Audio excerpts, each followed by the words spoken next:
Hello, my name is Jorb. I love gear. I love gear so much, in fact, that very often I buy things that I do not need really at all, that nobody needs really at all. But this might be the worst example of that. I absolutely cannot open this with one hand.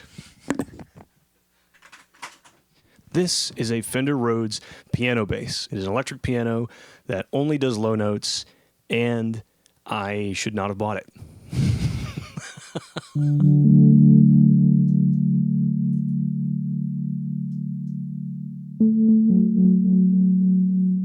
This specific unit is from 1976, and I'm the third owner.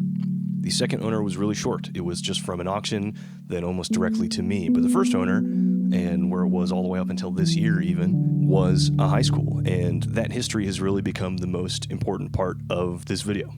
The Rhodes piano bass is the first model of Rhodes that was actually commercially available. Harold Rhodes, the inventor of the whole tone-generating concept behind these, sold them under his own name as the piano bass, and pretty soon after that, they were sold in conjunction with Fender. The whole idea is to bring a lot of the functionality of an electric bass into a keyboard interface, I guess. You play it like a keyboard, but it sounds like an electric bass.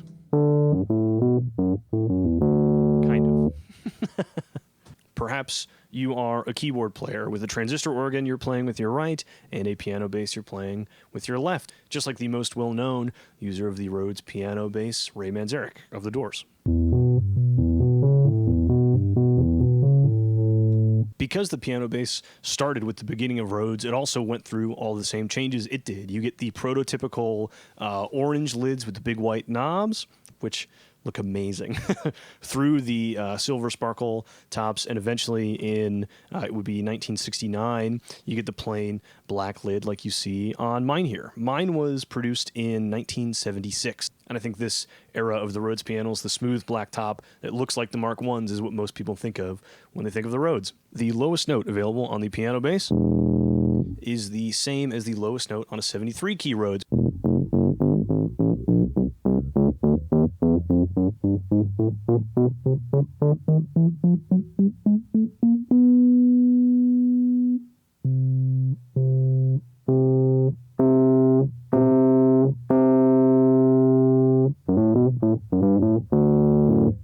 It's not the only model of Rhodes that only covered part of that entire key range. There's also the Rhodes Celeste, which was the top octaves, plus I think it went 8 keys higher. It finished out that highest octave.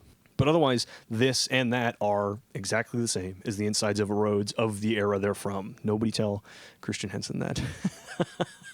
Fundamentally, every Rhodes piano generates their sound, and their key action works in more or less the same way, but it did change over time. There are different eras of essentially every component inside of the Fender Rhodes. And while I have it out, and while we're talking about it, and I'm giving you all this history, I might as well just show you how these actually work. Once we're in here, we can learn a little bit about the Rhodes. There's the stamp that lets me know this was created on the 10th week of 1976. And they have a little stamp here with the serial number and the model. We, of course, know this is a bass. And every time I hit a key, I'll do it really softly at first, 2 things change. So you'll see one, that black hammer tip coming up from the bottom, and that white felt mute moving down from this thin little metal rod. That's a tine. When I hit hard enough to strike, that hammer comes all the way up, hits that tine, and it vibrates. That's how we generate our sound. And when I let go of the key, that mute goes back up and mutes the tine. Great.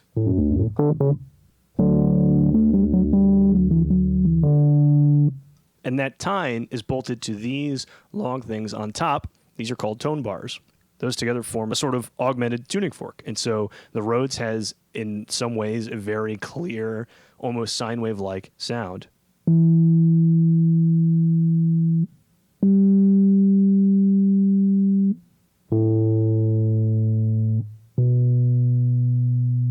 That's all cool, Jorb, but how do we get that sound out of a 1/4-inch jack? Well, if you see these red coiled things, there's one for every single key, and those are almost exactly like electric guitar pickups.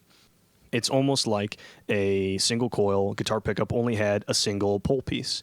And there's one of those for every single tine. The pickups are grouped up into a few that are routed in parallel, and then those groups are all in series. And that all comes out of this one little RCA jack. And that RCA jack is very simply brought to this volume control and a tone control. Think of it like a Telecaster with no pickup selector. We just have volume and tone. And then this comes out at instrument level. This does not come out at line level. I'm plugging it into my Tascam Model 16, which has a switch to sort of act like a DI, but this signal is not very hot, just like if you plugged an electric guitar directly into a board. There's your sort of lightning speed crash course in how the Rhodes works in general, but this specific piano bass is in good physical condition. There's some sluggishness to the keys. And I don't know if that's just because I haven't played a piano bass and they work out a little differently, or this specific unit has keys that have warped in a certain way and definitely doesn't have the hammers with a pedestal or a bump mod to make the action quicker. I digress. There's not much else to show you plugged in dry, but I'll show you a bit later running this through guitar pedals where I think it can be very, very useful and sound quite cool. And for this video, that's as deep as I want to go into the history and the functionality of the Rhodes pianos. But I want to take a step back and talk more about why I really did not at all need to buy this.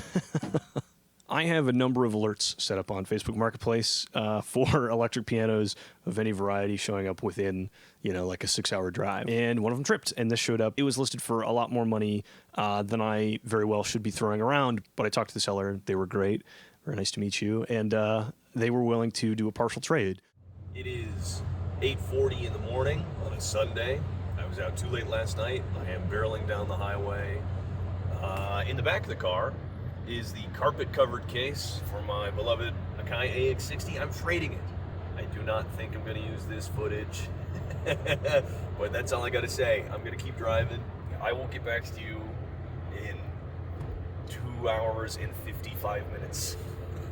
Oh, no. I traded the AX60 on top of some cash to get this, and I don't regret it, per se. But functionally, do I need this object? No, not at all. I don't have any projects. I don't have any plans for a group or a gig where I need to use this, to play left-hand bass while I do something else. And if I just want the sounds in the studio, I'm just even going to turn the camera. Oh, what's over there? That is my 73-key Mark II Rhodes, which plays better than this and includes all of the same notes. So there's no reason for me to buy this, really.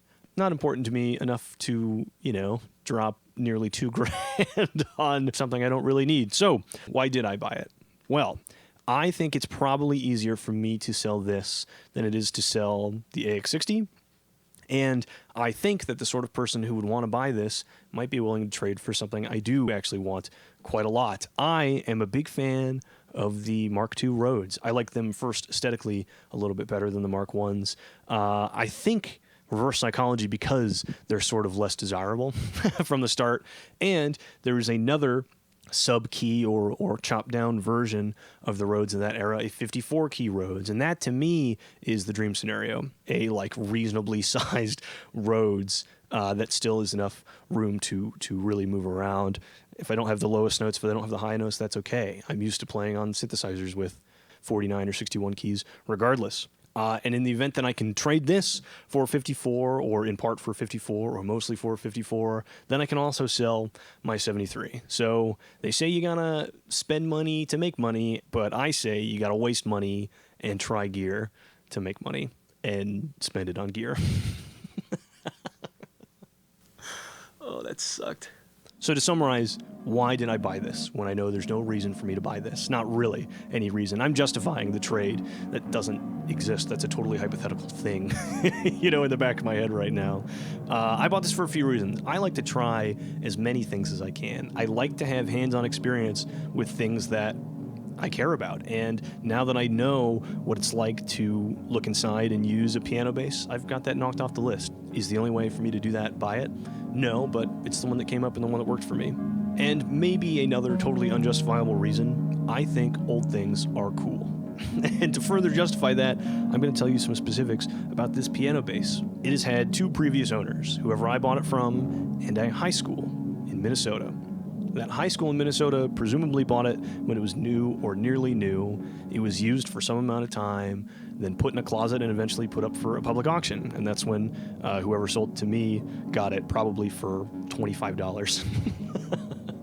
And that doesn't mean it's in pristine condition. There are some Rhodes parts that will over time deteriorate, whether they've been used or not, but it does mean that this individual object has had a pretty interesting life. One, what would a high school need a piano bass for? Is the band director playing left hand on the bass through guitar amps during rehearsals or something? Is it to transition people into the role of playing a bass instrument when they're already a keyboard player? I just don't know. It might be as simple as they used it to tune the bassoons against or the tubas against, you know? I'll never know, and I think that's quite fascinating. It certainly doesn't look like it was available to students, because it would be in much worse shape and there would be doodles and gum all over it like a detention desk. But there are still some relics of the experience it's had. On the front, it says HHS 228. I don't know if that is a number, is a district or a room. On the bottom, it looks like somebody's initials. And on the right side is a much more modern sticker. That's all interesting and fine, but there is one story on the inside that I really do want to share with you. I showed you the black hammer tips earlier, but there is a single hammer tip in there that's pink. And in my experience, those were never a production thing, and if I look even closer, it looks like somebody just cut it raw from whatever material it was. So now we have this one little artifact, this one little shibboleth that tells us this object has had an experience. And I'm going to guess, I'm going to make up a little headcanon for what happened. The hammer gets knocked off through normal play, or somebody was being too rough, or band director, just hit the key exactly in the wrong way. And instead of trying to buy a proper neoprene replacement, they said, what do we have that'll work? And to my eyes, that pink hammer tip looks like it was just cut from a normal school eraser. So now in my mind, in 1978, some band director with a kitchen knife is cutting this pencil eraser into shape. And that's exactly the sort of thing that excites me about buying old gear. What is effectively visual storytelling, that this has had a life before me. And I think that's just amazing. And now that I have it, I'm going to tune it up a little bit. I'll make some adjustments. I might replace some of the deteriorated parts, and then I'll move it on its way. I'm very happy again to be the sort of short-term custodian for this thing that I have so much excitement for, so much respect for. And it really does thrill me that when I put it up in a place like Reverb, the only people who are going to see it, let alone buy it, really are excited. I know it's another Jorb gets sappy about gear, but this is my favorite sort of thing to talk about because it's my favorite sort of thing to experience, and it's my favorite sort of thing to do. I like to buy old stuff, I like to make it a little bit better, and then I like to send it on its way. That right there is originally where this outline ended. It is a few days later. I have already recorded and edited everything you've seen up until now, but I kept looking for more information about the high school that it came from. I wanted really to find a photo of it used by some kid in 1976, and eventually I did find one, and here it is. I think I might have already shown it to you. I can only assume it was the only piano bass they had. I asked the guy who sold it to me, and they said it was the only one that was up for sale. And I'm excited to have basically a baby picture of this piano from 45 years ago being played by a student, which is a cool thing. But now that feels sort of insignificant, because while I was looking through all these yearbooks to find that one photo, I saw the same band director in every single yearbook. And so I went backwards first. When did this guy start? He started in 1966.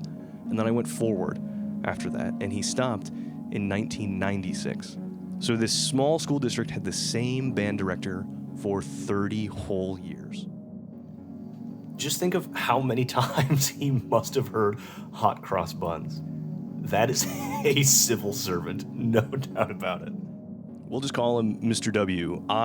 He's since passed away, and I found a phone number for his wife, and I called her and left a message to see if it'd be okay if I said his name online or used photos from the yearbooks, which a lot of them are now public domain, so there's it's totally okay for me to do that, but I just wanted to respect their privacy, and I didn't hear back, so I'm not going to do it. But I will still tell you about him because I think the story is spectacular. We'll just call him Mr. W.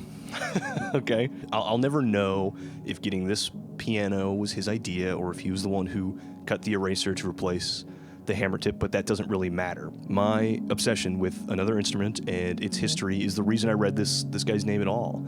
And strangely, even though I don't have any real connection to him, this is a thin one, if any, I feel grateful. It helps remind me that this thing doesn't age in isolation. This piano isn't going through its existence, while nothing else is happening around it. Real people with real lives are going through that same time. And for this piano, a lot of those people at this school learned something on it, or it was part of a performance. And I really won't ever know how many students actually got to play this, but God, I hope it was a lot. Anyway, this whole line of thinking, it made me think about the music teachers I had in junior high and the orchestra directors I had in junior high and in high school, grade school even, and how they didn't know it and I didn't know it, but they were part of introducing me to music, the most important thing in my entire life. And, maybe rightfully or wrongfully so, makes me think about how lucky I am to be able to do this and talk to people about things that excite me or things I'm passionate about. Just whoever wants to watch. And I'm grateful for that. I'm grateful to be able to share something I'm passionate about. And some days I would say it's materialistic or even consumeristic for me to be emotionally invested or emotionally impacted, by an object, even if it is an instrument, even if it is old, even if it is cool. But at least today, that excitement or that obsession really is what brought me to a place of gratitude and being grateful for everybody who helped me figure out that music is the thing I care about. And, I found Mr. W's obituary, and let me read straight out of it, but it includes sentences about his love for his children, his love for his grandchildren. It includes one pretty innocuous line, but I really want to share it with you. It says, he was a beloved band teacher and made an impact on thousands of students throughout his career. You could find that line describing any lifelong teacher, I'm sure of it. And there are a lot of places in the world with band directors just like him, who've been there for decades. But really, stop and think about that. An impact on thousands of students is incredible, especially for a city that never had a population greater than 1,000. To do that for 30 years and potentially change that many people's lives is just extraordinary. So anyway, an impact on thousands of students is incredible, and today I make it one more. So thanks for watching.